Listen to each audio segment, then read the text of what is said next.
இந்த 11ஆம் திருமுறையை பார்க்கறதே இல்ல, படிக்கிறதே இல்ல. நம்ம அதுல எவ்வளவு ஆழமான செய்திகள் இருக்கு தெரியுமோ? இந்த 11ஆம் திருமுறையினுடைய முதல் பாடல் யார் எழுதினார் தெரியுமா?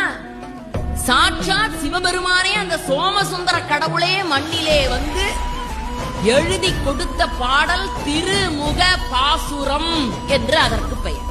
பேராலவாய் அண்ணல் கடிதம் எழுதுகிறாராம், அதனால அதற்கு திருமுக பாசுரம் என்று வைத்தார்கள். முதல்ல ஃப்ரம் அட்ரஸ் எப்படி இருக்கணும்? மதிமலி புரிசை மாடக்கூடல், முதல்ல ஊர் பேர் இருக்கணும். எந்த ஊரு? மதுரை.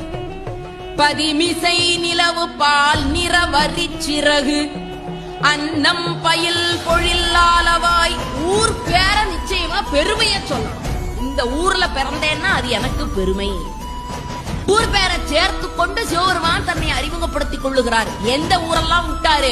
எல்லா ஊரையும் விட்டு மதுரையை தேர்ந்தெடுத்தார். என் ஊர் எது தெரியுமா? மதுரை. அந்த மதுரை எப்படிப்பட்டது தெரியுமா? அன்னங்கள் நடக்கக்கூடிய, பயிலக்கூடிய, மாடங்கள் நிறைந்த அற்புதமான வீதிகளை கொண்ட ஊர்.